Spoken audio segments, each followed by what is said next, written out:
Hello, and welcome to Abby Tyler's Healthy Living. My name is Abby Tyler.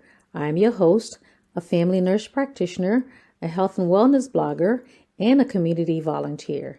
And here we discuss evidence based health information regarding mind, body, and soul with a holistic emphasis. Thanks for joining me on this journey of health and wellness. Please enjoy the show.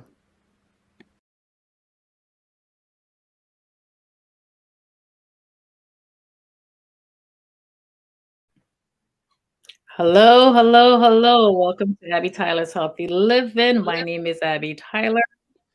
We will just do it 1 second here. I'm just lowering my device.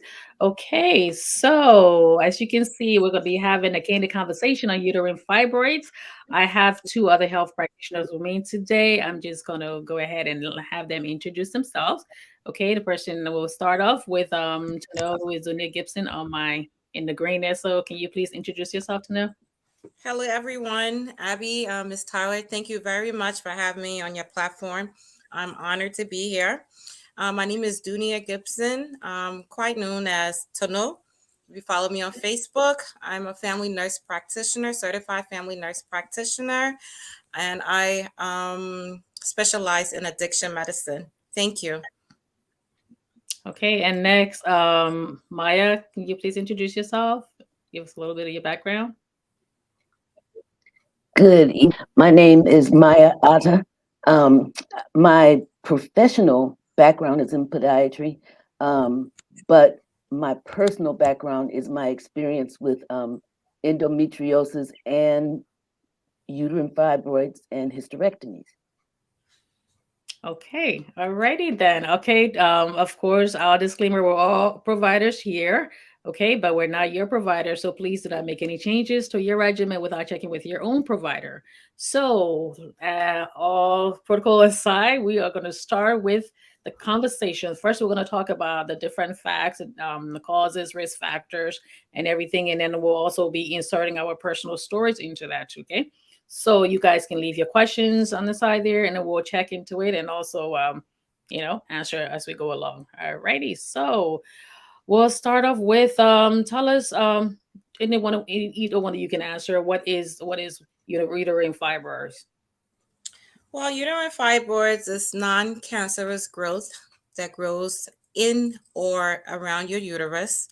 Um, 70 to 80% of women are diagnosed with this illness, and two to three Black women are 2 to 3 times more likely to develop uterine fibroids, and more likely for the fibroids to grow, and more likely to have a hysterectomy. So, I got diagnosed with uterine fibroids about 3 years ago, but didn't really start having a lot of problems until about a year and a half ago. So I'll leave it with Miss Maya right now. Sorry, just a little Um, delay. Hmm. I don't want to repeat uh, I'm sorry. I Dunia. don't want to repeat what Dunia has already said. I will just go a little bit. Yeah. Um, I'll just go a little bit further. One of the things that can give you an indication that you might have uterine fibroids is heavy menstrual bleeding, painful cramps. Those Mhm. kind of things can be indicators for it. Some people have periods that last longer than the general 5 to 7 days. For me, um, like I said, my fibroids were diagnosed after I was diagnosed with endometriosis. Is a condition where some of the tissue that forms the lining of the uterus grows outside of the uterus. It can actually grow outside of the uterus on the of the uterus. And same thing with that, it has some of the same signs and symptoms: painful bleeding, prolonged bleeding, heavy periods, and that kind of thing. Um, One of the differences, though, between the two is that you can have you can generally diagnose a uterine fibroid with called a diagnostic laparoscopy, where they actually have to go and take a look at your uterus and see if they can see. Sometimes they look like little patches. Um, Sometimes they look like what they call chocolate cysts. So there's a big something that's on your uterus, or it can be on the ligaments that hold the uterus in place. In my case, uh, I had, according to my gynecologist, I had what he called hundreds of those little spots on my uterus. Uh, so that's kind of where I was before my hysterectomy. Okay. So let me just sometimes too, and when we're speaking and we speaking to a general audience, so let me just give a little background there. I talked about before when I have a show on there where I talked about talking to your daughters about going through the change. So usually girls go through the change. It's called when you start having a menstrual cycle. Your body, the female's primary physiological function is to have a baby. So have a baby, get pregnant every month.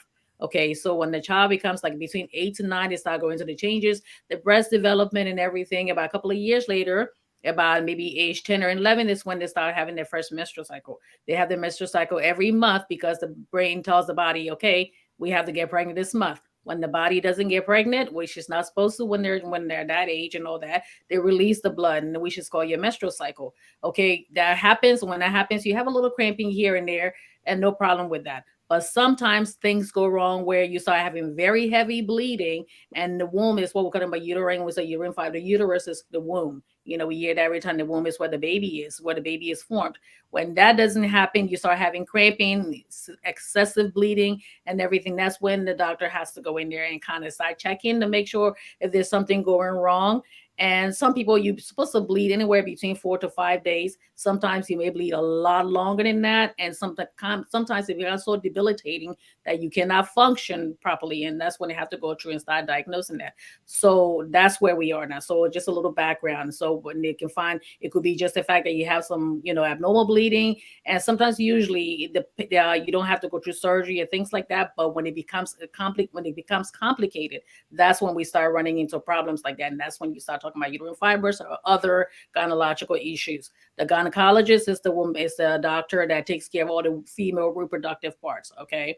And then you also have to see your primary care doctor, because usually that's the person you talk to first before anything happens. All right. So Maya did list some different symptoms and all. So Dunia, can you go over some more of the symptoms? So we'll talk about the symptoms first, then we'll go into the risk factors, and then we can go into the diagnosis and all, and then treatment options. But we'll also talk about our own personal story as we get into it. So can you just list a little bit more symptoms? Of Uh, course. Of course, I would love to do that. More symptoms you could have with uterine fibers is constipation. You could have painful sex, pelvic cramps, pelvic pain, pressure in the pelvic. I would say problem with urination, saying urge. You went to the bathroom, you back in your seat about 20 minutes later, you have to go again. So that's problem with that. And for me, I had long periods. So my periods ran from like a week to 2 weeks, and then it started going to 3 weeks and then 4 weeks. So that's another problem. And when you have these long periods, heavy periods, it could lead you into other problems like anemia, which could put you at risk for dizziness, falling out. You're not in your house. It's very dangerous. So those are some of the symptoms. okay, and because of that, the Oh problem. yes, I'm sorry, Abby. And another symptom is bloated abdomen. You know you're not pregnant, but your abdomen is growing. Why is it growing? That's when you have to go to your doctor. And also sometimes difficulty getting pregnant too, because if you're in a relationship and you've been trying to get pregnant, usually the average time is if you've been trying to get pregnant for over a year, that's when the doctors kind of intervene. If you haven't gotten pregnant over a year, that's when they start looking into different issues, and that may be the cause to, and then start going to different testing to find that out. Yeah, Okay, so uterine fibroids actually is the sole cause of 1 to 2% of infertility. So Alrighty, and some of the okay, so talk about the rare symptoms could also be miscarriage. You could have gotten pregnant and continue having miscarriages, and before you know it, and that's when they find out that also preterm labor. preterm labor, placental abruption, it's Okay. so many things, yeah. Okay, Maya, can you can always chime in too. Can you tell us like the effect on Black women specifically, because Black women seem to have a higher chance of a higher risk of having higher risk of uterine fibroids.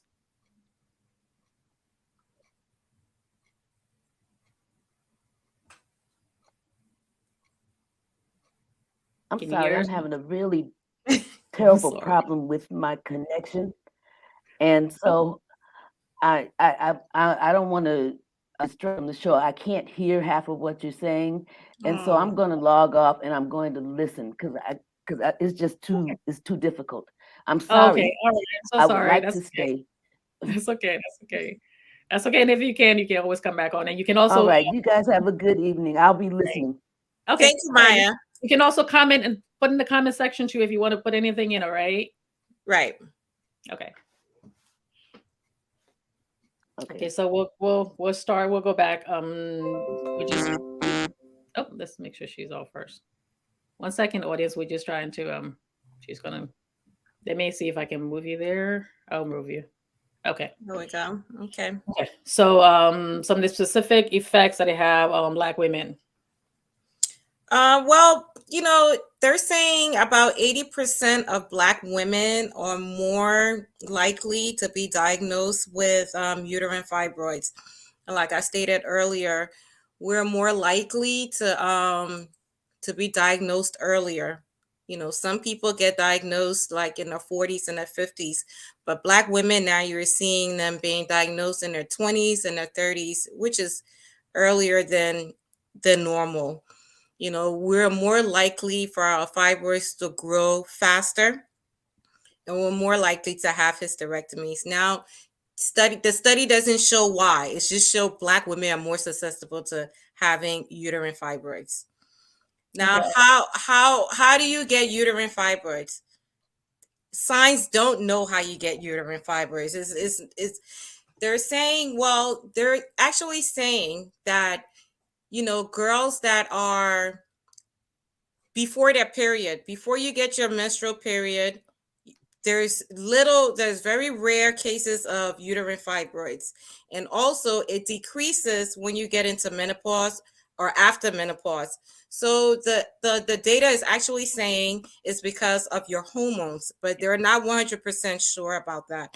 So they're saying it's either the estrogen or the progesterone because of the ages that we get diagnosed with uterine fibroids.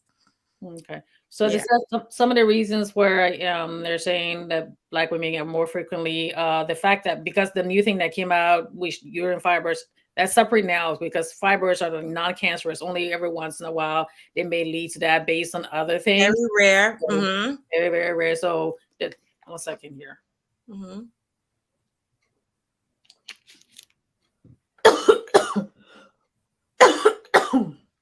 Oh my God, dry throat. Mm-hmm.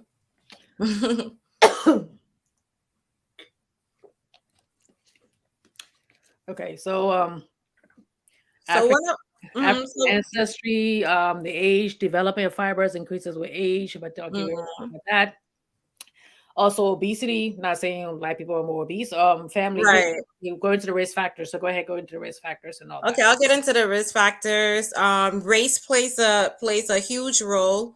Heredity, like if your mom, your sister, or your grandmother had uterine fibroids, chances are you're gonna develop uterine fibroids. Like in my case, my grandmother had uterine fibroids. She had a hysterectomy done in the 70s.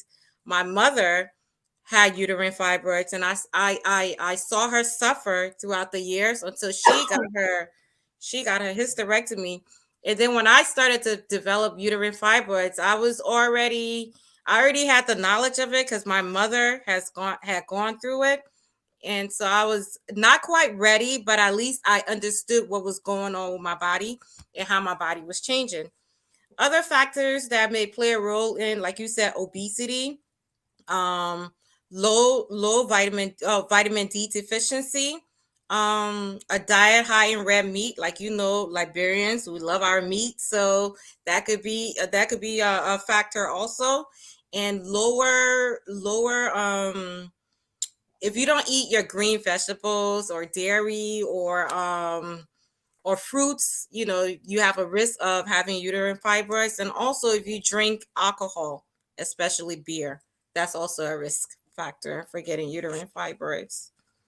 And also vitamin D deficiency, Mhm. because you said people who are melanated, all right, are more likely to experience vitamin D deficiency because most of the time it's like okay, and they said low vitamin D also increases the risk. I'm so sorry. 1 second. It's okay. My patient's been coughing in my face. Exactly. Oh, okay. Alrighty. Okay, so we'll be looking at the questions later. Okay.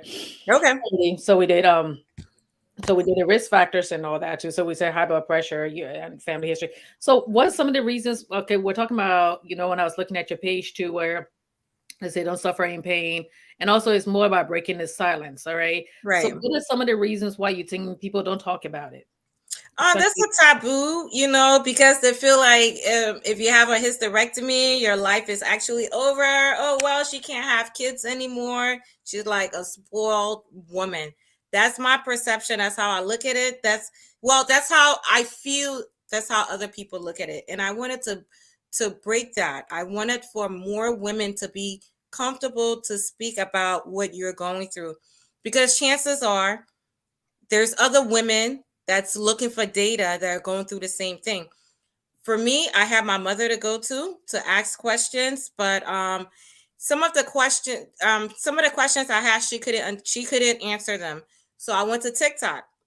I put in uterine fibroid surgery, and I saw all this different TikTok creators speaking on how they went through, the surgery, or they're getting an ablation, they're taking hormones, all these things. So I'm like, but why don't we talk about this in the Liberian community? Why is it such a, oh, don't tell nobody, you don't have to tell anybody what's going on. No, I do, because I want people to speak about it freely. I want people to know that a disease or something that's going on in your body is not something that you want for yourself. So you shouldn't be ashamed of anything you're going through. And that's why I did that video, for people to, to say, wow, if Tano can come on Facebook and talk so freely about what she's going through, I could do the same thing. And I also wanted to be there for someone who's going through the same thing. And when I posted that video, Abby, I got so many phone calls from people saying, wow, I just had a hysterectomy like a month ago. I'm going through it. I'm waiting for my surgery. And I'm like, why didn't you tell me this before? Because I was looking for all these people to talk to. Some of my own personal friends, I didn't even know they had a hysterectomy. And I'm like, I had to go to TikTok to see how my body was gonna look, how my body was gonna react to this surgery. I was so scared, but like my own sisters, my own friends, Liberian sisters, Liberian friends, has gone through it, but I didn't know because it's such a taboo to talk about.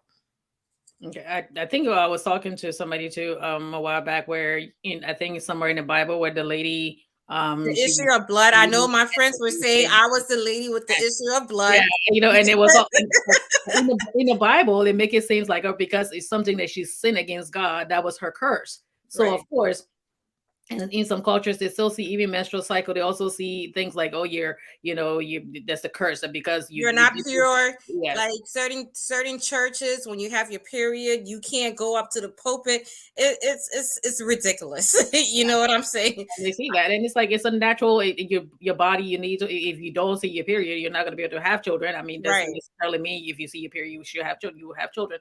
So, um, so what do you think that audience, we're going to get into the other different parts soon. So what do you think when you did your video and all that too? So how do we go about talking to people about it? How do you think that we should, like have different things with different churches or different Liberian groups? Or how do we explain that people, you don't have to suffer in silence? Because this thing doesn't just, if you're a mother, are married or with a partner, it affects everybody. And the days off, you take so many days off from work and everything, so it's not like Exactly. the economy suffers like billions of dollars a year because Mm-hmm. a lot of people have to call out, and when you call out, you're calling out because the pain is so excruciating that It you can't even is. concentrate. So Mm-hmm.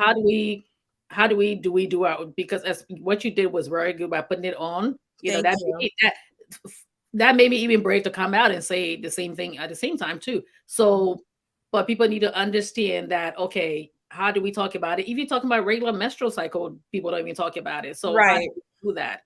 You start, I think, by talking about it, you actually start in the home, because I have a 14-year-old. She knows everything that's going on with my body, so and once you start talking about it at home, making your kids to understand that this is natural, this is not a taboo, they will feel free to talk to their friends, and their friends will talk to their friends. You just have to start the conversation. Okay, because like I always tell people, women would talk about how, we're this, we're good, we're sexy with this, but when it comes to anything that has to do with anything that's outside of, yes, we can look good, yes, we look hot, yes, we're doing this, we feel uncomfortable talking about it. We'll talk about sex and everything, but when it comes to anything that affects us, substantially, we don't talk about it. And when you're Right. in the home, like I said, husband and wife or your partner in the home with you, that also affects, because you can care for your children or you can be with your partner and all that too. That's why I wanted for men to also share this, because Yes, it's not just definitely. a woman thing. So they understand what their wives are going through. Even if you're not bleeding heavily, even if you're not bleeding, you could have PMS. You could be depressed. You could be just under the weather, like you said, a lot of cramping, a lot of pain come with this stuff. So if you're in a lot of pain, you're not in the right state of mind. You don't want to be bothered, and that could bring a lot of problems in the home as well. Okay, so when you notice that, and you noticing that you're bleeding more often, very heavy and longer Mhm. period of time, when would be the time to go see your GYN? You'll be talking to you talk to your, but Well, my started about, I would say, about 3 years ago. I had a MRI done of my back because I fell at work and I was having all this back problem. Thank God it has gone away. But my doctor sent me for an MRI of the spine. So when that came back, everything was normal, but they did see some growth on my uterus and they referred me to my OBGYN. At that time, I was having no symptoms at all. My periods was regular 3 days, the fourth day is gone. So I went to see my doctor. She said, I'm gonna send you for. She did a pelvic exam, and then she sent me for a pelvic ultrasound. I did the ultrasound. It came back that I did have uterine fibroids, and she asked me, "Do you have any symptoms?" I'm like, "No, I don't have any symptoms." She said, "Okay, we're just gonna keep a watchful eye on it." Which, that's another thing, not all women that have uterine fibroids. I know I said 80% of women, but not all women that have uterine fibroids are gonna have any symptoms. Those are God's children. God's favorites. Yeah, they're God's favorite. They're lucky. I don't know. I want to be on their side, but I guess I passed that stage. Anyway, so like a year after that, that's when I started to get symptoms. I started having like heavy bleeding and then having clots. I should back up a little. I used to have clots, but not anything that was concerning to me. And at that point, I just thought it was like, I just thought every woman get clots, but not knowing something was really wrong with my body. And that's another thing. That's why there needs to be awareness, because I didn't know I was having clots. I just, it was regular. But anyway, a year after I was diagnosed, my clots started to get heavier. The bleeding started to get heavier. Now instead of one pad, if I'm gonna freak anybody out, I just hope they get off the line. For those Just of you who are very sensitive and all that, and also if you have very young children who are also sensitive, please, this will be the time to kind of excuse yourself. Okay. correct. So instead of using one pads, I started to use 2, 3 pads, because that's how heavy my period was. So I went back to my doctor. I said, I'm starting to have these symptoms you were talking about. What can we do? She said, well, I could start you on, she gave me 3 options. She said, we could do an ablation. I And could and put, an ablation is go ahead, explain that. That's when they just go in there. It's like short, most is less when they just thin the uterine lining. exactly. That's less evasive than less moving. invasive. She Yes. said we could have the ablation or I could put in an IUD. It depends. The IUD, she said I could put in an IUD, but it depends on how your fibroids is in your uterus. Because if it's in a wrong spot, the IUD is not going to work. I'm not even going to be able to put it in. So that option was out for me because I didn't want to be a guinea pig. I didn't want to be experimented on. So I said, no, I don't think I want the IUD. What is the next option? And I wasn't ready for the ablation. So she said, well, the next thing I could put you on birth control. So I was like, I could take a pill. So she started me off on birth control. It was just progesterone. It wasn't estrogen. Because at my age, if she had put me on estrogen, it leads, it puts you at risk for blood clots, which could lead to a stroke or a heart attack. So I said, give me the norethindrone. It's a progesterone. So she said, start taking this once a day. I started taking it once a day. Then it went to twice a day. It's And 5 milligrams. your age, I'm assuming, is over 35. Way over 35. Okay, usually that's a benchmark where they go. Way over 35. But I started having this problem, I would say at 43. I'm Okay. not 45. Right. Mhm. So I started taking the norethindrone, the hormone, once a day. It went to twice a day. It went to 3 times a day. And it kept on getting worse. My symptoms kept on getting worse. So I went back to my doctor. I was like, look, I said, this medication is not working. What else can we do? This was last January. She said, well, I could do a myomectomy where they would go in, try to get a majority of the fibers out, without taking out your uterus.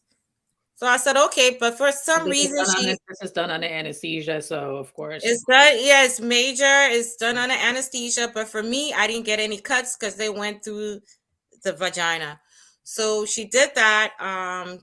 That was January 26th of 2022. When I came out of surgery, she said, oh, I got 95% of your fibroids out. So I said, okay, that's good. So she said, well, continue taking the medication anyway, because you might still bleed. So I said, fine. Like a week later, I went for my post-op. She told me, oh, I got 90% of your fibroids out. So I'm like, okay, lady, what is it? Did you take out 90% or did you take out 95%? I need to know what's going on in my body. She was like, did she read her notes? Oh, 95%. So I said, okay. After I had that myomectomy, it seemed like she said at that point, my uterus was 14 to 15, 12 to 13 weeks, the size of the uterus. So 12 to 13 weeks, that's like, what, 3 months pregnant? So I said, okay.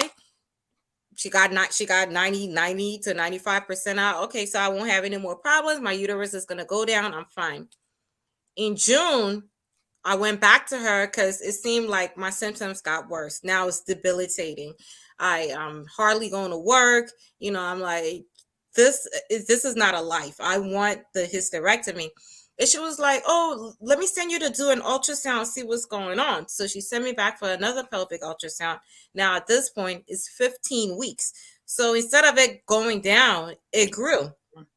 And that's another common symptom. Like after you have the surgery, it like opens it up and it starts to grow like wild grass or something. Anyway, so it went to 15 weeks. My uterus grew to 15 weeks. Then I'm like, no, I have to see a different doctor. So I found a doctor that does the robotic surgery because at this time, I already know what I want. I want the hysterectomy. I always wanted the hysterectomy, but she wanted to take certain steps. Yeah, usually surgery is the last option to try. Surgery is the last option, but I feel like if a woman is telling you, I can't live like this, I don't want this uterus anymore, you should know, especially if she's still at the age where she can have kids, you should know that she's living in hell, right? So I went to a different doctor. I found him online. He's in virtual hospital in further South Jersey. Anyway, I saw him. He's like, definitely I could do your surgery. So I said, okay, bet. When can we do it? He said, we could do it in August. I said, okay.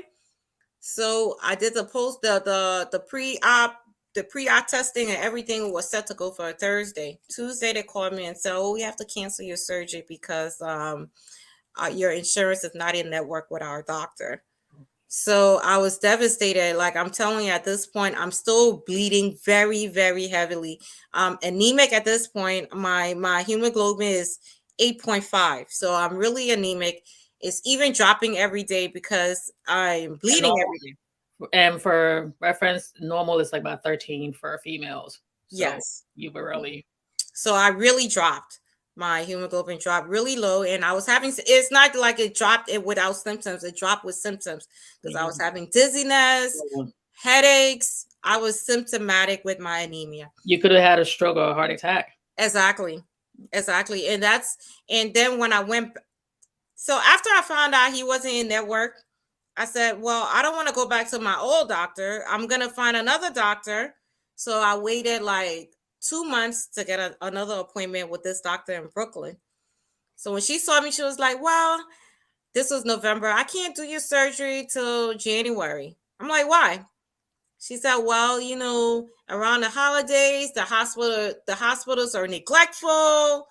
I'm like, okay, that didn't seem like an excuse to me. But when I saw her, my hemoglobin had dropped down to, oh, look at Maya. Hers was 4.5. Oh my God, Maya, That's you were crazy. like Walking Dead. Yes. Oh my God. Yeah. So at this point, when I saw her, my hemoglobin had dropped down to like a 7. So she said, well, before I touch you, you have to see a hematologist. So they sent me to a hematologist. I had to do iron infusions. But to get the appointment, that's another thing. A lot of specialties right now are like, they're so stretched out. You can't get an appointment like tomorrow. You have to wait. GI group, it's like you see, I'm sending patients, they're not getting seen till like November. 6 months down the line. So I was actually able to see him like 4 weeks later. And he started my infusion. He said the infusion I was getting is like the Mercedes-Benz of infusion. So I didn't have to do as many. So I only did 2. And my hemoglobin went up to, I think it was 10.9. So now I'm okay for surgery. So then I came back to my other doctor here in Jersey because I was still bleeding heavy. I said, let me just go see her. So when I saw her, I explained to her that I've gone to 2 doctors and they both were going to do the surgery. One is scheduled for January 25th. The other one was already canceled for August. So what can you do? Can you do anything earlier? She said, well, I could do it January 24th. I'm like, I said, okay, it's a day earlier. It's closer to my home. So I canceled the lady in Brooklyn. I said I will stay with my doctor because she's been my doctor for a long time. I might as well just stay with her, even though I felt neglected. And I had to call the office before I even saw her. I called the office and I used those triggering words. I said, I feel neglected. I feel like you're holding off on my care. And if anything happens to me, you're going to be liable. They got me right into the office. Long story short, she called me after I used those words. She called me and said, well, we could do the surgery January 4th. So I said, okay, sounds good. January 3rd, after I did everything ready to go, my short-term disability is all set to go. January 3rd, the office called me. Oh, the doctor is sick. She can't do your surgery tomorrow. You have to reschedule. I said, really? She said, yes. I said, okay. So I went back to work. They called me that Monday and said, oh, okay. Your schedule is rescheduled for January 16th. I'm like, bet, thank God. So on that Friday, because the 16th, I think it was a Monday. So I did my COVID test on that Friday. And they called me Friday and said, oh, I'm sorry, your surgery has to be canceled. You have COVID. So this is the third, this is the third cancellation. So now they called me back and said, okay, we'll do it January 24th. And I told myself, Abby, I'm not telling anybody else when my next surgery date is, because at this point I'm thinking, okay, this is African sign, somebody playing fool or something. Because why every time I'm scheduled, it's being canceled. Anyway, I got my surgery January 24th, and I'm healing well. This is week 2. So I'm very grateful, very happy, very blessed. There's no more bleeding. I'm just healing. Okay, well, so we'll look at some of the comments and then we'll go into the next one would be your diagnostic school tools and all that. Okay, Okay. Mm-hmm. so I think I'm looking here. Let me just pick a I think Choicey wrote something here. I put my glasses on. Tracy D said people need to understand that these conversations are not taboo. When I hear someone say, "Why would she share something like that? That should be private." Well, guess what? You would be surprised by how many people it can impact. Exactly, Yes. exactly, like we said, and your page is public too. So and I didn't see you for a while. I know you had a flood in your house or something, so I just Right. figured that's why you were off. Mm-hmm. So and sometimes people take breaks off Facebook and we Right. don't know what people are going through. So when I Mm-hmm. saw that, I'm like, wow, she's really, making that very public. And you made a second video. I'm like, oh, I'm really proud of her. So, Me so and I too. wanted to talk about, like the pain because I commented later when I said everybody's pre-op state is also different because, not everybody's going to be dancing on week 2 because my Right. situation was like totally different from that. I think okay. She also says, I know friends who said that if they feel empty as a result of having a hysterectomy. I remember seeing her in so much pain, physical and emotional. Yeah, because people say that it's like, okay, you're not gonna have your uterus, you're not gonna be a woman, and this and that. It's not just your uterus that makes you a woman. Right. It's like it's the people who didn't have any children. It's like okay, there's not just having children. It's not that's not only that makes you a woman. You're a woman. You have you have the You're born a woman. woman. Yeah. Your XY chromosome makes you a Yes. woman. And there were times where people, even before when I was going through that, when I was talking to some other people, and they're like, "Oh, don't do it," because I mean, I heard of people who did it and before and they went into depression, and also and don't do it because. And my thing was, oh my God, I already have 2 children, and all that, and I didn't want any more children because I Right. went through the first time I went through the ablation, and the GYN said 50% of women will have a little bit of bleeding later on, and then the other 50. You don't have to have you'll be like everything will be healed and you'll be good. Well, guess what? I didn't Yeah. fall in out of 50. Exactly. I was the one where it went from like worse to like worse. Like Yes. I That's don't how think mine I was, went. Hmm. and I went through that, and it's like it got to a point where my hemoglobin did drop to about 7. Wow. So and it's like I was having like the dizziness and all of that too, and I mean. Luckily, I was strong enough not to miss work, but I remember one time I was at And work. Yes, working with a hemoglobin of 7, imagine. that's so dangerous for Yes. you. And imagine And one time driving. yes, I called my husband. And I said, "You have to come. You have to bring me the uniform because I can't do it." And when that one day when I was in so much pain, I just said, "I have to go to the emergency room," because it even went to where I had to get the shot, the Lupron shot and all that, and that didn't work as it's supposed to. Didn't Right. work. It just made it a feedback because I got the Lupron shot, and then it was supposed Hmm. to get another feedback shot, Yeah. but I missed that one. So it just and I went to the emergency room. But the day when it finally got to a point where it's like I could not even concentrate, and I went to bed, and I woke up in the next morning because my GYN kept saying, he said, "Okay, you're about 39 years old." He said, "We'll be doing this every 2 years. You're gonna have a problem every 2 years. You're gonna be Right. missing out a whole lot every 2 years. If you don't plan on having any more children, you've already had the ablation. Why are you putting yourself through this?" And as medical professionals, you put general surgery with general anesthesia in front of us. We're like, oh Yeah, no, we're scared. Oh my nope, God. nope. We'll take Yep. everything else before Hmm. that. So, Yeah. but it got to a point where it was like, okay, this is either you either get this done or you will bleed to death, and or you Right. have a heart attack or you have a stroke. And also, when your blood is not perfusing, you're not perfusing to your liver, it's not perfusing to your kidneys and all. Your lower extremities, your legs and all. So you putting yourself at risk. At And there's risk. so many people out there who don't know. They just like, okay, we'll just pray to God and deal with it. You can pray to God, but you Yeah. can still get the help. God, the pastors and the imams and rabbis, they go to their medical professionals They too. sure do. So it was like Yes. got to a point where it's And like, they follow doctor's instructions. yes. So, Hmm. and I went ahead, I did the ultrasound. First, they'll test you first to make sure that the heavy bleeding is not because of cancer, because that could Right. also be that it's Hmm. not miscarriage and all the different things. And then before they move on from there. So let's get into the diagnostic tools and then we'll get back into like our personal. So let me see if there's any questions there. So Tilly browsed it as she explains, I can imagine what one went through to have her daughter. It's traumatic. Yes, It is. I mean, sometimes some people don't have having like problems with their fibroids until after their their children, and some people have it. Like I said, once sometimes people notice that okay, you having miscarriages over and over, and that's when the doctor might want to do another ultrasound just to make sure that the fibroid is not so big that it's pushing against the uterus that's causing you to miscarry. So that's one of Right. the reasons Mm-hmm. there's two. And then Eva said, I had the ablation. Now the fibroids are worse. They can have, I know they can have this uterus. That was me. It's like just, Yeah. it got to a point where it was just too much. And Martha said, sounds like me as a young lady in high school. The surgery was finally done years later. Thank you for sharing this information, and I hope it helps others. I hope so too. I hope so too, Martha. I really do, because this is something that we need to talk about. And thanks to I'm not call you Dunya. I mean, say Dunya, but it's to the over, I know.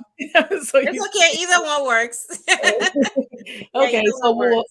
So we'll go into the diagnostic phase of it. Okay, so let's start with And that.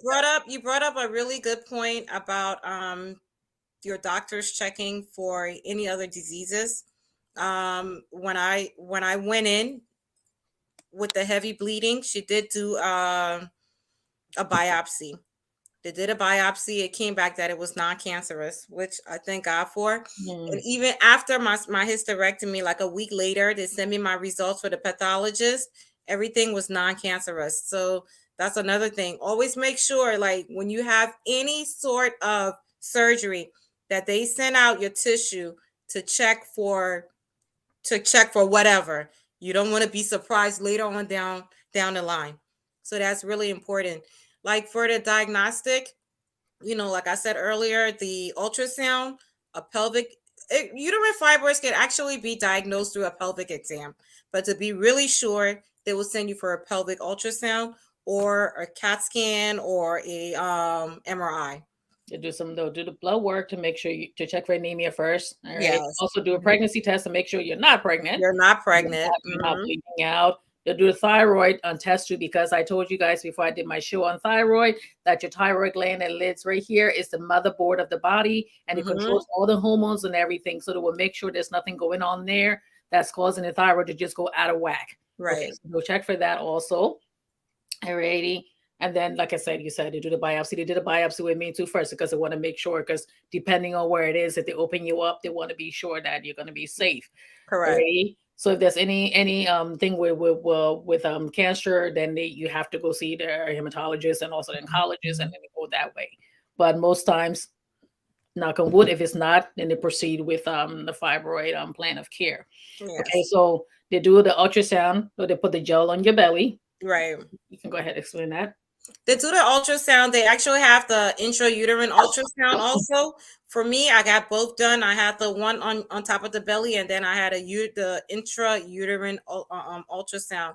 Both to be, I guess the inside is to actually measure the fibroids and see exactly where it is. I said transvaginal ultrasound. And for those of Okay. you who are not involved, let's put it that way. It's not painful, but it's not pleasant. No, It's not it's not pleasant. pleasant. It's Nah, like it's like not you painful, but you exactly, it's not pleasant at they all. give you this thing this big. It's long It's like, device.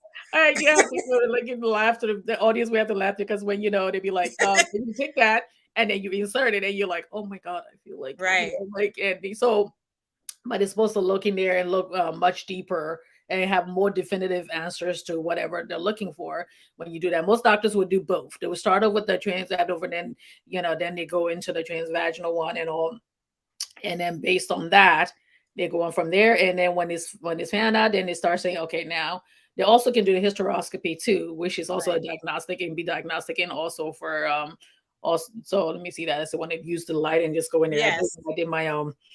in my GYN rotation, we did that too. So they look there, they give you a little bit of anesthesia and just go in there. Like that can be done in the GYN's office as well. Hmm. So that's the one, all of that before you get to that. So most people, the problem that most people have also the MRI to get to the MRI. MRI usually comes much later because it's Right. so expensive. So most insurance company wants you to try. They want you to try they want to do all the other testing first, and then before they they could do that. absolutely do the MRI because You it's, remember mine was an incidental finding yeah. because I had the MRI of the spine and then it found that. So Yes, so to do that, and then based on that, then they can say, okay, now we're gonna go there. So, like I said, the differential diagnosis, of course, cancer. Want to make sure it's not cancer. Also, mhm, endometriosis, where we talked about where the uterine lining, the lining is supposed to be in the uterus and all that, too, grows outside, and that can right. cause severe pain, severe debilitating pain, and that Mhm, can grow anywhere too. So, they move all that away. Also, ectopic pregnancy, make sure that that the baby is not growing a fallopian tube as opposed to being in the womb. So right. that alone, if you're having severe pain, if you missed your period or you're waiting for your period and you start having severe pain left or right side to where it's like excruciating pain, please go to the emergency room, because if Definitely. that baby grows any bigger in the fallopian tube, you could literally die. Yes. Okay, and it can happen that quickly because it's not supposed to grow that big in the fallopian tube that's like as tiny as a hair. So you Mhm. supposed to make sure you get that checked. All right. And also pelvic inflammatory diseases too. So other things that can go on. So those are when they rule all that out, and that's when they'll start discussing with you. They'll call you and tell you, this is what we've seen, and Mhm. let's have a conversation. So based on like I wrote on your page, based on your age and your Yes. proximity to where, when you start becoming Menopause or premenopause. proposal, that's when they tell you, okay, these are the options that we have. If you still want to save your ovaries, if you still want to have more children and all that, so you can continue with that. Add to that.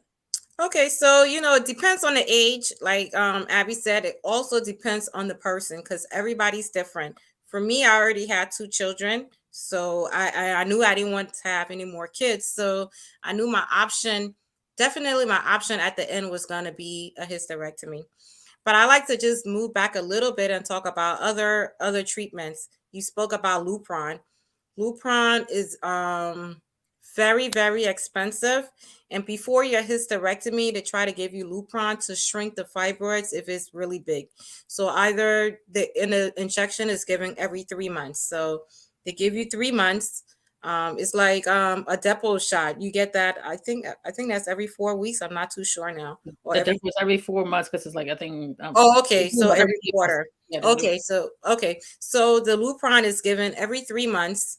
I think the maximum is 6 months, just so it shrinks the fibroid to avoid a cut like I have.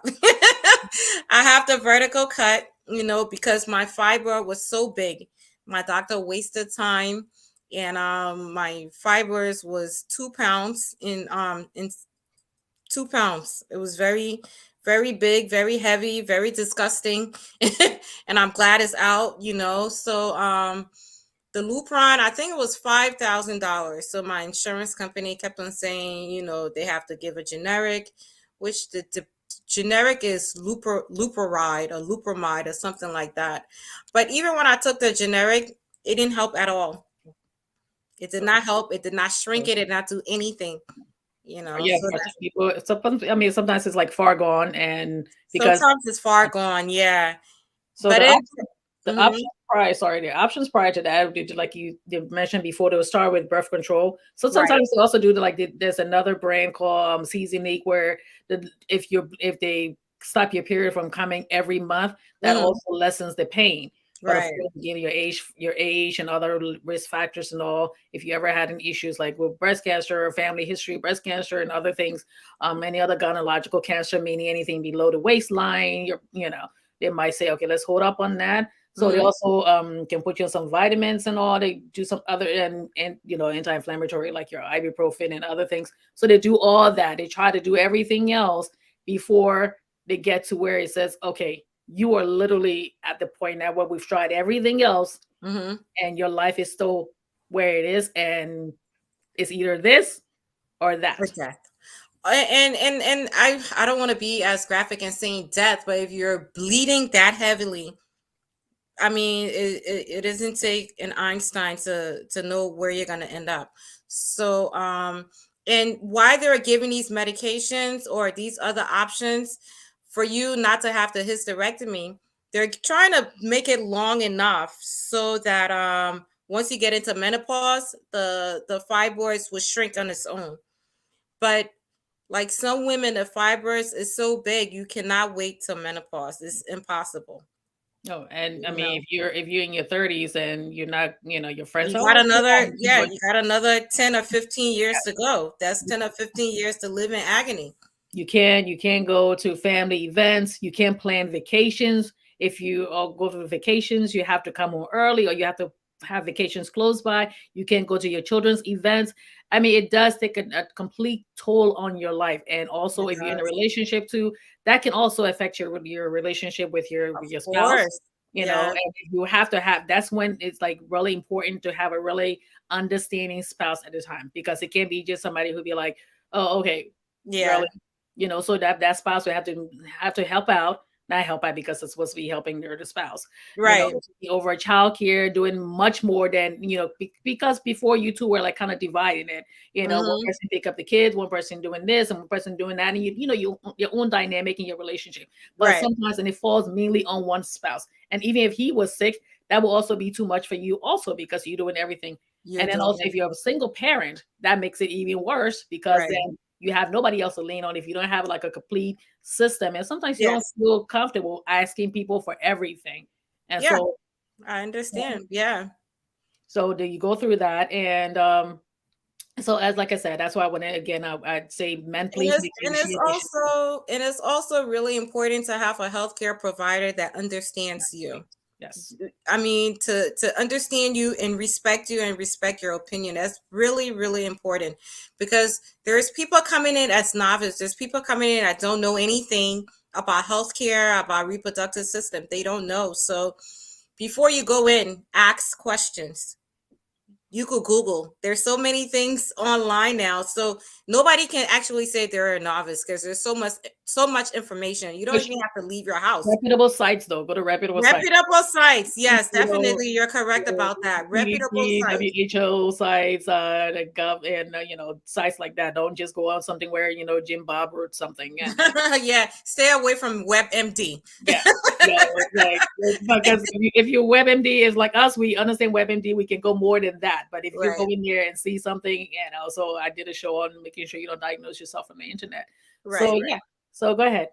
No, just saying, just do your homework before you go to your doctor. And once Yes, you get there, when they say something, oh, I already know, I already know where she was going with this. Have an idea of what's going on with your body. Don't just walk into something unknowingly. and Always do your homework. I also tell my patients, sometimes you're coming in for your problem visit or you're coming for follow up. If you're coming in for a consultation, make sure you let them know when you're making that appointment. I'm coming for a consultation. I want to sit down and have my provider explain to me exactly. Also, if you can bring somebody with you to be your advocate. Yes, yes, Okay, yes. that person cannot Definitely be there important. physically with you. They can also be there on the phone with you, because I've done that before. I've been on the phone and I've talked to other providers from my family members and all. Make sure I could explain the options to me. Yes. Explain when I'm, because usually I would say, okay, talk me off the ledge. When do I have to say, okay, this is where you need to be? For me, as that at that point, I knew where I needed to be, because I could not take it anymore. The pain was just Mhm. too much. And like again, my hemoglobin was like down to 7. Yeah. So I And knew that's and what you said is really, really important. Always have somebody as another set of ears, because you may be telling me something. I'm shocked with this diagnosis. I'm not processing. So if somebody's on the phone listening, or somebody's in person with you, they could write things down. exactly. When you get home, you try to do your own research. And if you don't understand, you can always make another appointment. Go Yes. back to see your doctor. Say, look, our last visit, you said X, Y, and Z. Can you elaborate more on that? Yes, You and know, I've been, I've had patients who will call me back a couple of times, and for something, I'd be like, okay, if you don't feel, and I tell them, okay, we'll prescribe. I'm not doing gynecological care, but I do Mhm, see patients who are pregnant, and I do have patients who have had postpartum issues, and it's like, mhm. okay, if you don't feel comfortable with it, think about it first. Don't. I'm not rushing you into anything. I don't want you to do that, but these are the risks.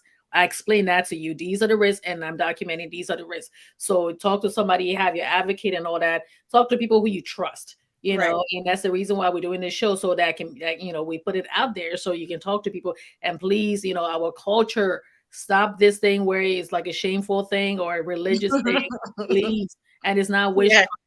You know No, what? it's not. And what makes it sad is, let me see what this other comment said first. Marjorie, for let's say I had fibroids in my early 20s, and later after having my kids, I found out I had endometriosis. Wow, like double whammy as well. Double whammy. Every doctor at Kaiser said it was in my head, and until I was paired with a wonderful gynecologist. His name is Kulimi. Sorry, I don't want to miss one. He was the Dr. one O. that ran several Dr. O. tests, including the dye test that found the fibroids and endometriosis.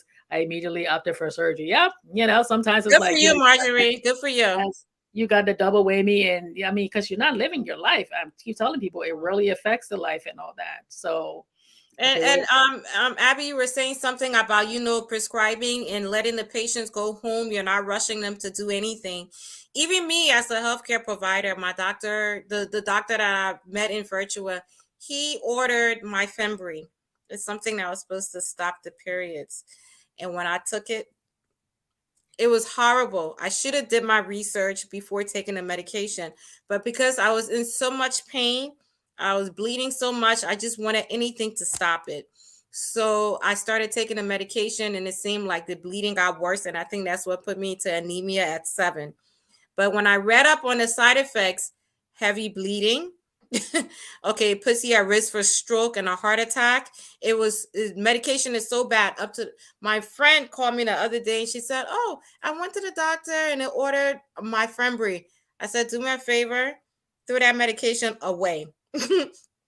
Throw that medication away and tell your doctor that you're not taking it. You did your research; it's not the right fit for you. And this is somebody who has had like a something wrong with like her blood, like clots. So definitely she would have been more at risk. So it's always good, even if it's not anything to do with reproductive health. It could be something with hypertension, with headaches, with anything. Before you start any medication, be your own advocate, be your biggest advocate. Look it up, research before taking anything. yes. And when the doctor or nurse practitioner or PA, if they want to order you a medication, take in a list of everything that you take to see if there's any counter interaction, because the doctor don't know. Maybe you're seeing a cardiologist, you're seeing a neurologist, you're on 3-4 different meds, and they want to add something on top. Be like, "Well, doctor, I take this, and this," and they will see, "Oh, well, you can't take this when you're taking that." And So that's why that's it's important. really important.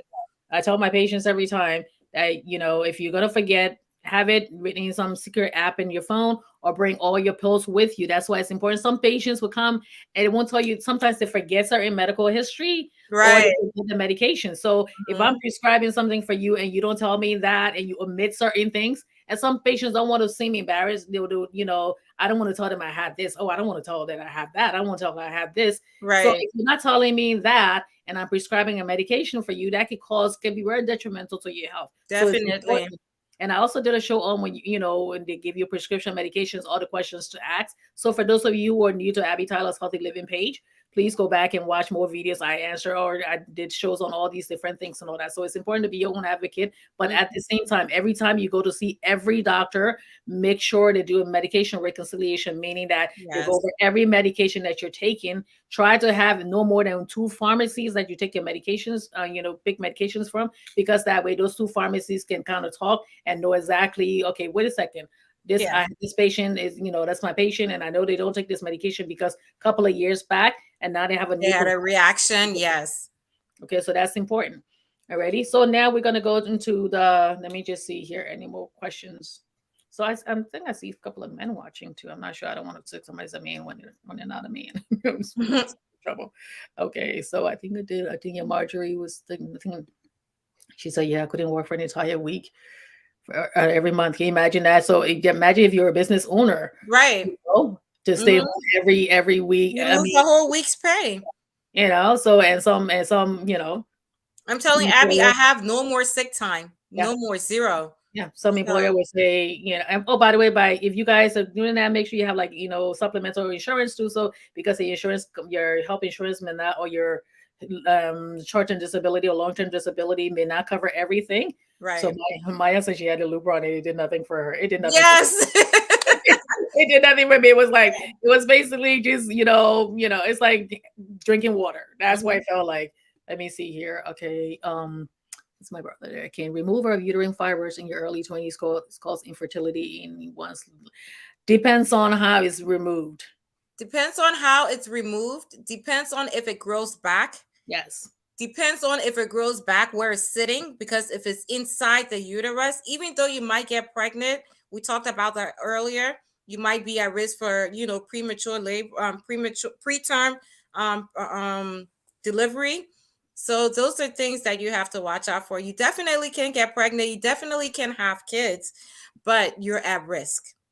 So speak with your doctor, Mr. Yeah, Jean. so that's why it's good to have a open and honest conversation, and make sure you're following up with your GYN. If they tell you follow up every year, follow up every year, because now we just do the cervical screening and all that too. But some doctors prefer to see their patients, because if you go every year, they're not doing the cervical No. cancer screening. They're just doing your regular GYN screening, and they can look in there. And if you have any questions and all that, to make sure you tell them, I had this problem before. I would love to have children. That's why the treatment options are different. But if that was the case, then make sure you're having an open and honest conversation with your provider. And, Okay. and since you were talking about cervical, the cervix, if you have young kids, please, please, please get them the Gardasil vaccine that will prevent them from having cervical cancer later on down the line. Okay. So now we will go into surgery. So we've done everything from the over the counter. We talked about the Lupron shot. So we've done everything, and up to this point, if it hasn't been all of that and being effective for you, so the next step will be surgery. So the surgical options. You want to go into that?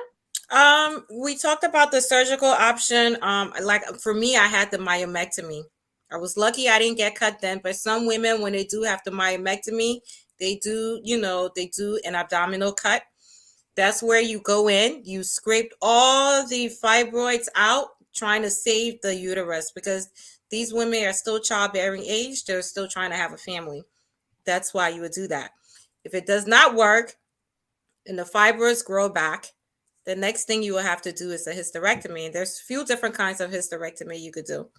You could do the robotic surgery, which is 5 holes. They just make little holes, and they'll put the robot in. The robot do the surgery. But that surgery do come with risk also, because you're under anesthesia longer. The surgery is about 6 hours, and you're turned upside down when they do that surgery. So you could come out with vision problem. There's risk for that. And then you could do the abdominal cut, which is 3 different kinds of cut. You could do the bikini line, or you could do the vertical line. I had the vertical line because my fibroids was really big, and I had 2 doctors, because when she said vertical line, I did get a second opinion, because I didn't want that cut. The other doctor told me you do have to get the vertical line. So I said, hey, if it is what it is. So I got the vertical line. All right, there's the other surgery you could do. You can also take the fibers out through the vagina too. I think we talked about that. Exactly. No, we didn't talk about that. Yeah, Yes. if it's not too big, then they can do Mhm. that. We should healing period for that would be much shorter. Much shorter, much shorter, because you The don't have a bikini, cut to deal with. Yeah, the you bikini don't cut have. is like the bikini cut is like literally right below the way if you're wearing your underwear, you wouldn't even see it and all that. So if you had so because it's super pubic cut where it's right below the lining there. So I Mhm. did that. It left me with a little pouch. I didn't have a stomach before. And it's like, I'm like, hey, wait a second. I didn't have a stomach before. Now I have like a little pouch. What's up with that? Right. But trust me, after all the healing period, I was happy. Yes. Woo. Okay. So yeah. So we talked about and then the full history. Okay, so we did the vertical and the bikini cut and all that. So and people hear that it's like, and oh, I don't want to do that and this and that. So some of the things I was talking about, because they show also airs in Liberia too. And you go to Liberia every 2 years, right? With Yes, this year I'm not going because, this year I'm not going because I just had my surgery and I need to heal, and I feel really, really, really, really bummed out about that, because I was looking forward to going, but hey, it Okay, is so what it is. when you think about it, for audience who are not Liberian, we're both Liberians and all that too. And we talk about, and I try not to get political thing on this page, but Right. healthcare is politics. Yes. Politics is healthcare. Mhm. Okay, and you talk about, and you guys go back every 2 years, and I also talk to my friends and family who are there too. How can you imagine somebody who's in Liberia who does not have access to the healthcare, ultrasound, Hmm. all these different things that how can they, and you don't have to, if you don't have the answer, you don't have to ask. How do we advocate for those people? How do we advocate to the government? Because I'm sure somebody's watching that's, related to somebody in the government and all that too. And it's not this government per se or the government going to be following moving forward or even now because we're going Hmm. to elections soon. How do we advocate for better health care for those people as opposed to, because I always say you can go back home every 2 years and other Hmm. people can go back home, but you have to have a system in place, and anybody else who goes back there or donate should be a supplement to the system already in place. Correct. I Advocate agree. for. So, when I went to Liberia, it was 3 years ago. They still operate with the sick bush. They have people when they get sick, they take them in the interior. People, they cook a big bowl of food. They put all the medication in it. So people that has breast cancer, people that has hypertension, all different illnesses, they're all in the sick bush. They're all eating out of the same bowl, getting the same medication. So that's a whole different show. That's a whole different topic. How do we get the government to supplement? I don't know. To help these people, I have no clue. I don't know how those women are living. And can you imagine being in Liberia and they hear this woman has been bleeding for a year? What's the next thing they're going to start saying? Oh, she was probably sleeping with somebody's husband that we show. I mean, so it's taboo. People would not speak on that. So even somebody that's bleeding, they're going to be praying that a miracle happens before they open their mouth for help. So it's really sad. That's why awareness is so important, But as far as what the government can do, Abby, I don't know because I know when you go to the hospital in Liberia and you don't have the funds, you cannot be seen. You cannot be taken care of unless you go to a government hospital and still there are fees that you have to pay. And I know they have it's called family planning because I was one of the junior advocates or whatever it was called. So this lady, Stewart, I can't remember. Oh my god, I can't remember her daughter's on my page. Her last name was Stewart. I can't remember. Wookie Stewart, I think. She Okay. was the head of the, and my aunt used to work for that too for family planning. So we need to also, I know people hear that and the first thing, oh my god, abortion, abortion, abortion. Family planning is more than that. People, Mhm. okay, Even here in America, when they talk about parent what is this place? They all talk about parenthood. Planned Parenthood, and Planned then Parenthood, they all think it's about abortion. They don't yeah, know there's other things, there's other things there for people that been a lot of people benefit because you get birth control, you get if you have any kind of STDs, they take care of it. People go there for their regular care. I was offered a job at Planned Parenthood, but GYN is just not my thing. yeah, and then most names, especially in low income neighborhoods, and also for regular people too, because Yeah, a lot of people get their it's care, that GYN care from Planned not Parenthood. It's not way in just the market. abortion. Yes. So we need to and we need to and whatever audience, whatever your issue is with abortion, please deal with that on your own. We're not here for that.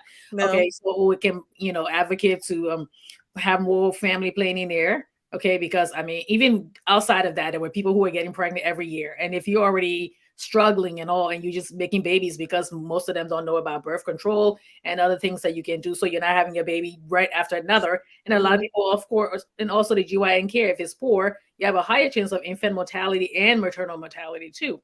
Right. Okay. Not saying it doesn't happen here, but we're just saying that if you have all the care in place, you decrease the chances of that happening. It happens here a lot, actually, towards Black women. We're more at risk of dying in childbirth than any other race in this country. So if it's happening here, it's definitely happening other places. Yes, yes. So it's very, very important that we, advocate. And I mean, we can maybe some days we can have somebody reach out to us and we can have a discussion. Somebody, I mean, we're not saying yes, we know it all. A lot No, of people out not there, at all. I we learn just every day. we tried to learn. We tried to learn because I mean, with the healthcare. I remember a couple of years back when I said, well, my cousin passed away, unfortunately, there, and I said, well, couldn't somebody call, use a call bell? And somebody's like, what's the call bell? I'm like, the call bell, the thing that you call the staff with. And that wasn't there. And you would think that's basic, but that's very vital to be able to It call is. when you have Because I know surgery and things somebody, like a childhood friend that died like that. Yeah. She had the epidural when she they took her back to her room. She had just given birth and she wanted to use the bathroom. So she called for the nurse, and nurse never came. Walked to the bathroom, fell down, hit her head, and that was it. Oh my God. Yeah. That Yeah. was it. Just from having a baby. And over here you can sue, and but over there there's no You can sue accountability. and it can take And care of your child for life, yeah. but who you gonna sue in Liberia? Okay, I think my cousin said, okay, she said Wookie Stewart. Okay. Because I couldn't think of all right. Good, thanks, cuz. And I think her daughter name is Quitina. Hi Quitina, if you if you're watching, that was she was my in school, we went to convent together. All right, let me see. This person said, I love the show and the platform that comes with practical experiences. Yes, that's the reason why we're not just talking about it. We've We're lived it. we lived it. We lived it. Trust me. So what's some of the ways to prevent it? I mean, they don't have exact um, why what caused it, but what are some of the ways to prevent it? some of the ways to prevent uterine fibroids. I mean, just I would say just a healthy living, right? Um, just make healthy lifestyle changes. If you eat a lot of red meat, I would say just cut it in half. Don't it's about how much. If you're eating it every day, if you eat it 3 times a day, I would say try to cut it down to once a day. But vegetables and fruits, there's no limit. You can eat as much as you want. Let your food be colorful. Let it be a lot of greens. Vegetables is always good. If you're heavy, you can lose weight. If you smoke, you can stop smoking. Just a healthy lifestyle will help. I'm not saying it's going to prevent it because they're still trying to find out how you get uterine fibroids. But most people that get these uterine fibroids are living a sedentary lifestyle, which meaning you don't do a lot. You just come home from work, you sit on your couch, and that's it. So obesity, people that eat a lot of red meat, people that drink alcohol, especially beer. So if you could omit those things out of your life, then you have a better chance of not getting uterine fibroids. And another one say high blood pressure, because some studies suggest that presence of uterine fibroids is associated with increased blood pressure levels and the prevalence of hypertension, which is high blood pressure. In women with uterine fibroids has been shown to be as high as 40%. So of Wow. course, yeah, so that's one of the things there too. So because usually when people don't, most people, young people, especially 20s and 30s, they don't start going to the doctors until like they have to have a baby or Yeah. something starts to happen. So they usually leave from the pediatric 18 and don't see because like I'm fine. I don't have to go unless there's Right. something happens. So also they also say food additives. So avoid processed food, especially those high in sugar, sodium, calories. Also can kind of help stop the growth or prevent new fibroids. Mhm. Alrighty, and you also talk about the fruits and vegetables. It's also a soybean milk too much of that. So all of those things, and like I was saying, lose the weight, healthy weight. I'm not saying people should be, Half anorexic. of your size, just be a healthy weight. Look at the BMI and Yes, see and how to get relax. a healthy BMI. Yes, your stress level as women. It's like your stress level almost like never goes away because when your kids are younger, not saying men don't have the same thing too. When your kids are younger, you worry about them. When they're older, you worry about them. My kids are grown now, and I still worry about them. I'm like, okay, yeah, make sure you do this, make sure, and then they're grown. I'm like, oh yeah, so Right. so you worry about them because people used to tell me, oh, you're gonna worry about your kids forever, and I used to worry about them every day. So try to do your Mhm. stress level, yoga, massage, watch crazy stuff on Facebook. I love watching when people start.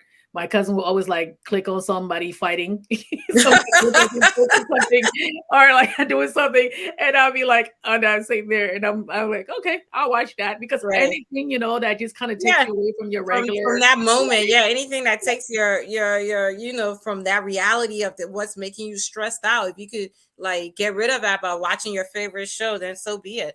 Yes, and just sit there and just try your best. Hang out with people who love you, people who support you, Hmm. and again have this conversation. Try to have it um early and often. And if somebody's just telling you, oh, because of this, you're not going to be a woman, or what are different No, get taboos, rid of that friend.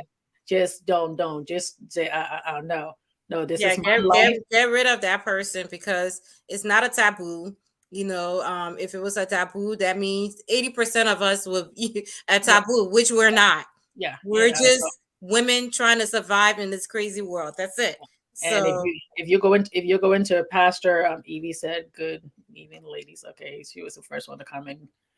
Hey Evie, how you doing? Okay, so it's like, and again, if you go into a pastor who doesn't understand, I'm supposed to be doing a show with a pastor talking about how religion and medical science and faith can mix. So if you go into a pastor that's telling you, oh well, you know what, you're not, you this and this, and keep on praying to God and all that, that's when the red flag, red flag, red flag. Okay, yes, what is a pastor, a imam, or a rabbi, and all that's a red flag, red flag. Okay, because definitely.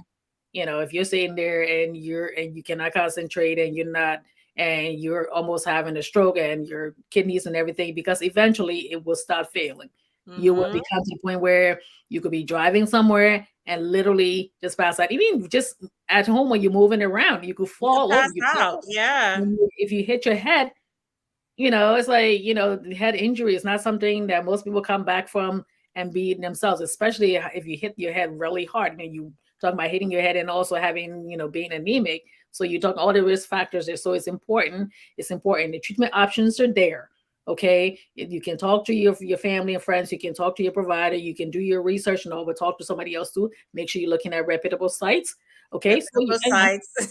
That's don't right. don't just go to everywhere and then you Or can even just go to your local library, yes, yes. read some Okay. books, do it the old school way. Oh God, I don't think nobody gets to the library. Be like, library? What's that?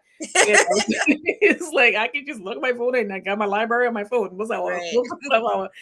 So if you have like library stuff, so go ahead. Let me see how long we've been on. About 9:18. So we're doing good. So any final thoughts that you might want to speak out there and Yeah, advocate? somebody spoke about high hypertension being related to uterine fibroids. See, that's something I didn't know. Like I said, I learn every day. I'm not ashamed to say, "Oh, look, I'm a nurse practitioner and somebody taught me something." No, thank you for that person that left that comment. But with hypertension, have you ever had a show for that, Abby?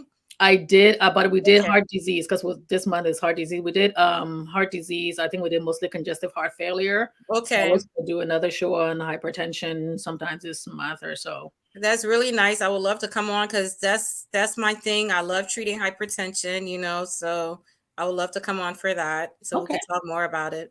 Okay, you better be free. I usually come on Tuesdays. That's my time. Okay. Tuesday at 7. Okay, so we can, Mhm. I always tell people, I say I would love to have more people in here, but it's just that when you're professional, it's like try to get your schedule to kind of Yeah. coincide. It's like I'm Mhm. available this day, I'm not available that day. So as soon as Right. we agree, I Mhm. say, oh my God, let me grab Yeah. her real quick because I know it And happens. plus, like I said, I'm bored. I'm home. My Oh, short-term disability. I might as well use my time might for as something well. good. Let me see if there's any question and comments. Okay, so Haruna said, religion without science is superstition. Science without religion is materialism. Basically, they're both like I always tell people, they can go together and they can all have their separate paths at the same time too. So one respect the other. Yes. With our patients too, I'm like, All okay, about I'm doing respect. what you're doing. Yeah, I'm doing what you're doing. We're giving you the medicine. You're doing this. We're doing that. You can still pray to God and all that too. Of Okay, course, so of let's course, of everybody play course. their part. Years ago, I had a patient that did not believe in God, and he had to go to get surgery. Right, so I was working as an RN, and we took him to the on the gurney. I walked with him. He was going to the OR, and he said, "Oh, can we say a prayer?" And I said, "Oh, I thought you were atheist." He said, "Well, I don't know if I'm going to come out of there, and I don't want to take that chance." So there you have it. Right? It's like it won't hurt. It would not hurt. Pray. I remember one time I always tell the story where this I had like a black patient and her church came to pray with her, and I went in the room and I'm sitting there and I walk in and Ivy was beeping and I'm like, Yeah. let me go there. And I'm like, excuse me, and they're singing and it's like and I'm like, excuse me, and I go in there and I press the button and I'm like walking out of like, Next thing you know, I'm like singing and it starts singing real loud. I'm like, and I'm sitting there like singing with them. My friends like, what are you crazy? I'm like, No, but you sing really well, Abby. So there you go. I was like, I was there praising, worshiping. I was like, okay, I was like, Exactly. I still remember like we come this far, but like I just went to turn off the pump and I'm caught up in the choir practice. Yeah. So I respect people whether they have religion, whether they do that and all, but so we go through all that. So let me Yes. see what the Gloria say, cuz my two cuz did a great job today. Hey, cuz, Gloria, hey, and Hi, Gloria. good. And James Brazil said, "What are some common over-the-counter Over-the-counter medications?" medication for uterine fibroids. Yeah, so we talked about if you because we do like We regular discussed the blood pressure. ibuprofen for pain. You could use it's an anti-inflammatory, so you could take that. Well, I don't want to prescribe any medication for We did anyone. our disclaimer at the beginning. This So is I know no, Abby had the disclaimer before the show started. So I'm just gonna say if you're having problem or your spouse is having problem. For me, I was taking ibuprofen for my pain and it helped with the inflammation as well. But always speak to your doctor. We're saying here we're not coming in as medical providers. What with our own stories, we're telling our own stories and how we were helped by our medical providers. yes, So for me, I said yes, we are providers, but we're not your provider. So check correct. your provider before making any changes there. So yes, Definitely. Tylenol, ibuprofen, because the inflammation, or you can do that. Also, if you have painful periods, there's regular painful periods. You can also use heating pads, Heating pads. all that. Yep. Okay, and let me go here. And this person said, Emmanuel Weir said, "Can people be born with fibroids? If not, what are the signs and symptoms?" Oh, you came in later in the show. We did that. Yeah. When we're done with that, you can read. You can go back and read. We did talk about extensively about the symptoms, the different symptoms to watch out for. So when we're done, you can go back and watch all of it. Okay, and we talked about that. So when we log off, we'll save the show and you can watch that. Okay. Alrighty. So, but if can you be born with that? I mean, nobody checks your uterus and all that before after before menstruation. So, Right. so Uterine fibroids usually develop after a woman gets her first period. yeah. So we don't, unless there was something that was going on, because we did there was a while with this lady, she had ovarian cancer, and her daughter, who was like 11 years old, had ovarian cancer too, Really? which is Wow. really rare. I mean, it's always hereditary, but it was really rare. So that would be Rare, very rare. Wow. when we check on that. But usually, no, they won't be checking to see if you have uterine No. fibroids unless I Especially mean, nobody gonna be doing pelvic exam on a little girl. yeah. So, Before I mean, there is something called precocious puberty where you may see your period way before age 9 to 10. And if you start having breast development really early and all that too, because if you get pregnant, if you can see your period around 7 to 8, you can get pregnant. So, of definitely. course, that's when they may have to give that girl some medication to kind of delay her growth and all. All right, because they're having girls who have gotten pregnant around 6, and that's sad because usually that means somebody's has Mhm. been abusing her. Definitely. So I don't see any other questions. I think I answered everything. You guys have been a really great audience, and I love the feedback. I think I got everything because sometimes people be like, "Why didn't you answer my questions?" I think I did everybody there. Let me just look again so I'm not leaving anybody out. Jackie, we saw you. Okay. Also, okay, she says, also need to respect your culture. Yeah. Yeah, we talked about your Of doctors are course. Yeah. of course. So you want to go to a doctor that respects your culture. Again, like I always say, it doesn't have to be the doctor of your complexion, meaning race or Right. ethnicity at all. Mhm. It does help if they have lived experience, but it's not possible to have lived experience because I have patients who 95% don't look like me, and I don't have their lived experience, but I can sit down and learn about them and learn about the culture more. So I read about it. So in Mhm. that way I can better care for them. So when they bring something to me, I can say, oh, like if somebody says something, oh, in Liberia we do this. And if I wasn't Liberian, I won't say, oh, please, no, no, no, no, nobody does that. No, I'm not going to disrespect that. If it's harmful, I may say, maybe let's try something else. But Correct. if it's something else, I'd be like, okay, if that's what they're doing, then you go ahead and do that. Let's try something else, or let's work along with it. We'll incorporate whatever it is that you do. We'll incorporate it into the care to make it safer. We'll do it that Safer. way. Definitely. Okay. So I Yes, think but definitely respecting people's culture, that's a big, big, big one because you always want to go to a provider that have your best interest in mind, but also respects you as a person. yes, Because if you're going somewhere and you don't feel respected and they give you treatment, you're not gonna be you're not going to be able to take that. I know I won't. No, because and you want to have that relationship with your doctor or the A good provider. And rapport. sometimes if you're in a practice, you go to a practice where they have a couple of different providers. The one that you're most comfortable with is the one. Excuse me. You can say, okay, I'm going to make my appointment to I see them. only want to see this person. Yeah. And sometimes it can be a little longer to see that person. So if Yes. unless if it's something emergency, then you can say, no, this is the person I'm closer to. This is the person that I want to see. And the other providers, trust me, they won't get mad because they know themselves that they also have people in a different practice that they prefer to work with. Okay. Right. So let me see. Richardson said, as a man, how can I initiate this conversation with my female relatives about this? This program was really insightful. You want to take that one?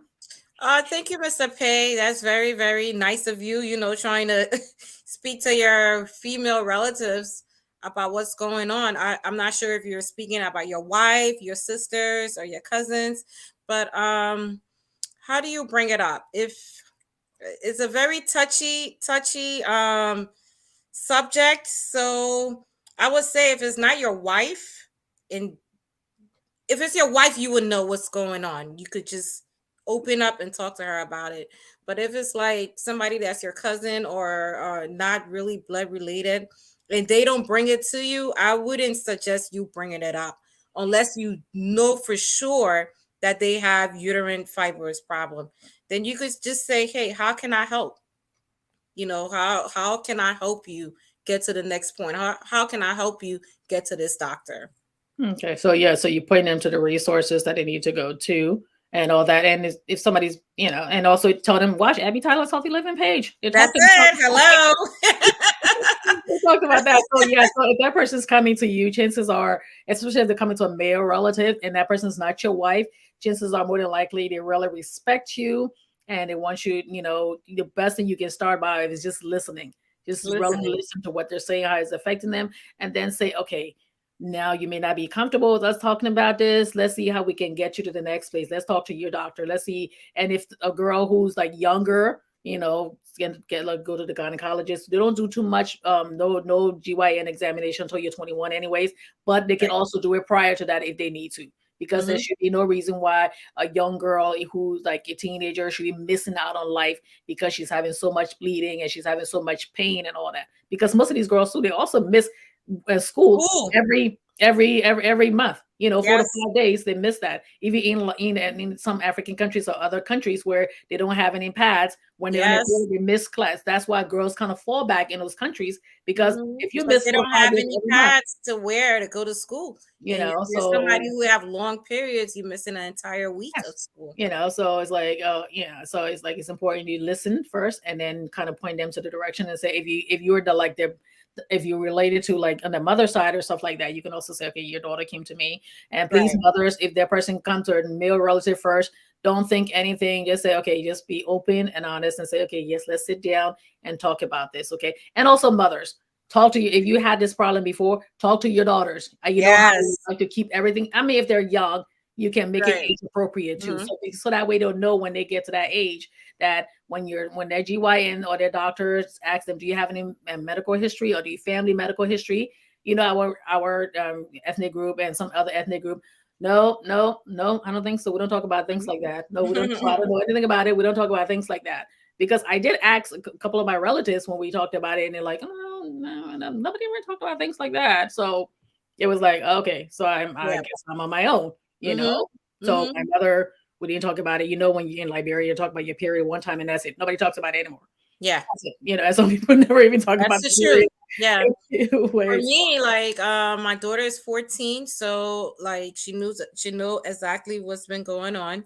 I don't sugarcoat anything. I don't hide anything because chances are, God forbid, I hope it never happens, but because I'm her mother and I had uterine fibroids, my mother and my grandmother, she might someday have that problem. So I want her to be well equipped on how to deal with it, moving forward. yes, I don't want her to go, like I had it and I didn't tell and I get to the point, oh, I didn't tell my daughter and now she's like, she doesn't know anything. No, yes, she was involved. yes, and hopefully, 10 to 15 years from now, the technology and the Yes. different and also good if you live in the suburbs or far in the country where you're going to have like doctors in the city too, where most of those people have like they have studies and different trials going on and all. So okay. Yeah. And my doctor was telling me there are new medication coming out, but because they're so expensive, even every time she prescribes it, they don't pay. Yeah, prior Yeah. authorization, you'd be like, no, you've tried. You have to go back and try everything else, and then come back. And so, so Haruna said I shared a link with them, which I've already done. Thank you so much. Thank you so much. Please, you guys, share the show. And then James Brazil. So, what are some brand of healing pads? I am No, heating pads. the heating. Heating, because you mentioned heating Heating pad. pads Oh, earlier. any kind of, and I don't know. Or you could even you can warm the towel. You can take a warm towel, like hot water, and make sure it's like you rinse it out and all that, and then put it against and your put body. it on your belly. It will Okay. help with the pain. Yes. If you are using heating pad, most important thing to make sure fire safety. Also get those ones that cut off automatically too. Automatically, yeah. You want to do that one because when you're falling asleep and that's still going in Liberia, I remember, Abby, in Liberia, they do have heating pads. You put it's like red. You remember it's rubbery. You put the hot water in it, you close it. We're really dating ourselves here. Uh-huh. We're dating ourselves. That's like way back. Yeah. That's way back, yeah. But that's a heating pad he could use. Yes, you can do that. You can do that. Or warm towel, just put it there. And heating pad, make sure you put a little pillowcase over it first too. Don't put that. Yes. Exactly. Yeah, you want to be safe. Yes. And Maya said hot water bottle too. Yes, hot water bottle. I've used those. Maya. Yeah. That water my heating pad wasn't working one night, and I used the water bottle, and it actually worked better. Yes, and wrap it up and all that, so it's not against your skin. Always make sure it's not against your skin. Okay, and don't use it on babies. And somebody still have one in his house. He still has the heating pad. Yes, the one from back home, Jackie. Oh, geez, I think they sell those things, those vintage things and all that. They sell and all that. I love vintage stuff because one time, it's totally off topic. I had this like fancy iron where you press this button, you press that button, and one day I wanted to iron my clothes and it wouldn't come on. I said, I said, you know what? Forget this. I went to Walmart and it's a classic iron. There you go. That's all you need. That's all you need. I just need you to get hot so I can iron my clothes. I don't need all the fancy bells. Yes, I agree. Okay, so this was really good. I really appreciate it. I really do appreciate it, coming in and all that. And like I said, I love to have people on. If anybody else who in different specialty, you're in if it's, social work, psychology, and all those different. I had a couple of people who have my friend, like a couple of people who have like the doctorate degrees and all that too. So, and my other cousin, most of them in mental health and also anything that's going to help our people, help the general audience, because I'm speaking to a general audience too. It's not just Nigerians and it's not just Africans. And also you all take away from that. You can leave some more comments and questions there and we can answer it later on. Definitely. Okay. So I think we exhausted all our questions today. I think we did, which is really exciting. Oh, Jackie said, I'm old school. Yes, I am also. Brown said, thank you, ladies. Very informative. So, before it's our last night, my closing, let me give you your closing comments first, since you're the guest. You go ahead and do your closing comments first. And well, I just want to thank you, Abby, for giving me this opportunity to come on your show and just tell my story, which is really, really important to me. I hope it gets to many, many homes to understand that, look, uterine fibroids or endometriosis are not things that I don't think any illness or any disease is something to be ashamed of. I'm just happy that we can speak openly about it. And I just want women to get more help. Don't feel like you're a taboo. Whether you have children or don't have children does not make you less of a woman if you don't have a uterus. I'm still a woman. Abby's still a woman. 80% of people, I think the amount of hysterectomies they do every year in this country is over 200,000. So 200,000 every year, we're still women, So if you're living with this disease, you're suffering, reach out and get help. Thank you. Okay, good. And also, again, like she said, and if there's different types of hysterectomy too, so ones that you don't have to be, invalid for a while. And also you can save your ovaries too, so you're not going into menopause right away. Early menopause, right. The ovaries also give you some cardiovascular protection. So definitely that But if they do a biopsy and they think that they need to take out the ovary, they also have medication that can supplement all those different hormones too. Your doctor will talk to you about your risk factors and go on from there. So making sure that you do your research, reputable sites like I said, the World Health Organization, the CDC, NIH, and different places that are, that have like refuge. You can always ask us, so we can Mhm. put that in there. And for those of you, and like you see, we see us here. We're like healthy. We're both, gorgeous. Yes, we said it. So yes, there's life after hysterectomy. Trust me. Yes, Now it's there like, is. I remember they're like, oh, all white party. I'm like, all white party. I'm there. We have Yes. next September. I'm there. It's like so liberating. It's Yes. like liberating to be able to like really be out there and be to have a life again, to be able to Have a be, life you again. know, Yeah. mother to your kids, to be a sister, to be a daughter, to be a wife, and all that too, and be able to function at work properly and be able to do things because it really does take a toll on your life. So if It you're out there does. and you're going through this, please speak to your doctor about it. Okay, please speak to your doctor about it, and you may need to see a GYN, your family doctor, and go on from there. There are so many options before you get to The get the hysterectomy. hysterectomy. So it's Yeah. not people not just if the Not doctor tells you this is what we have to do, then maybe there's a reason why right. you have to do it It's right not away. for everybody. Let Yes, me just say that is that it was the best choice for me and my family. yes, So like you have to do things that you are comfortable with. We tried everything, didn't work. Here where we are with yes.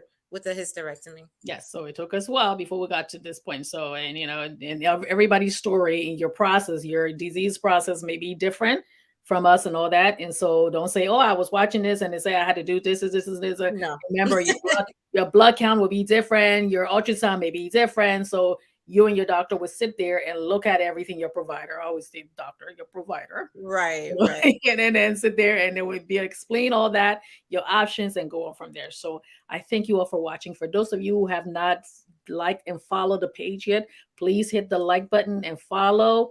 Please invite your friends. I am on every Tuesday at 7 p.m. Eastern with your health in depth. I talked about maybe 30 minutes or so. And then during the week, I put on Abby's daily dose where it's, like 90 seconds, different little topics here and there. Okay. So every Tuesday. And for those of you out there who might want to join me on and all, you know, let me know and we can talk about more things. And maybe me and Dunya to know, aka to know will be on and talk about more things. So I see, love to share. Please share the show, share the show to all your friends, put it in your page, other people. This may be a life saving for so many people. And Yes. for those of you, the government of Liberia, please, there is no reason why those people who are there shouldn't have the same opportunities that we have here, the same options that we have here. Whatever it is you do, I know election time is coming around. Please make healthcare. Please make A healthcare priority. a priority. Put it there on your platform. I don't hear people talking about it. They talk about everything else, and then healthcare comes much later. And even on Facebook and even in real life, I know healthcare is not sexy. It's not. No, it's But not. nobody wants to hear because people are like, I don't want to hear this, but it's something that you want to make sure that if anything happens to you, that is there when you need it. Yes. Okay. The American healthcare system is not perfect, but at least the basic part is there, and there's so many options. Okay. The So basic is here, and if you need in depth of anything, you could go to a specialist. yes. And so one last question that I statement here, I think is Eric. Let me just make sure. Jesus Christ. Great Oh, topic, good. Dr. Boy Gant, my girl Eunice. Hi, Eunice. Thanks for watching. Great Okay. topic, she said. Thanks, ladies. We need to continue to educate our women and girls, especially within our Liberian community. This is not a taboo. Definitely, it is not a taboo. No, it's not. No, it's not. It's just regular life. Like if your Yeah. foot was hurting, you would go get help. Your heart hurting, you'll go to get help. Same way I tell people with mental health too. If you got something going on, imbalance with your hormones and all that too, you will go get help. So this is just a regular part of your life. If you're a woman, you go through this and all that too. So men also, if your mothers or sisters had this too, and you have daughters and if they're asking questions, falls through the head, through the line too, so genetically too, so you can have the part of your mom and your dad, so Mhm. it's important. Alrighty, so I think yeah, we said everything. Thank you so much for We did. joining Thank you so Thank you, much. thank you. I appreciate, like I said, I've said it, I think 3 times. I do appreciate you giving me this opportunity. And I appreciate you for like being open about it. So I can finally talk about it after all these years. It's like, because people, I want people, you see that one that I probably know. I got a lot of riff. People are calling me, like, some people is happy. Some people is like, why you put so much of your life on Facebook? Because it's my life. and It's my life. yes, and through you, through you, like you see something, through you, other people will be helped through you, to me, through other people who've gone through this, so they can discuss that with their friends and families. So I thank you for coming. I really appreciate it. I'm indebted to you. We'll try this again on another topic. And for all of you who have been watching, I say thank you so much. For those of you who will be watching later, I say thank you all so very much. I really appreciate it. Please like and follow the page, and we can continue the conversation in the comment section there. I am off. Well, I have a working day on Friday, but I'm off for work, so I can go back and read some comments and all that too. Okay, so thank you all. Please don't forget to share the show. Share it, share it, share it, share it everywhere. Thank you. Okay. Thank you so much. I'm gonna Okay. enjoy reading all the comments. Have a good night, everybody. Thank you. Thank you. Bye bye now. Good night.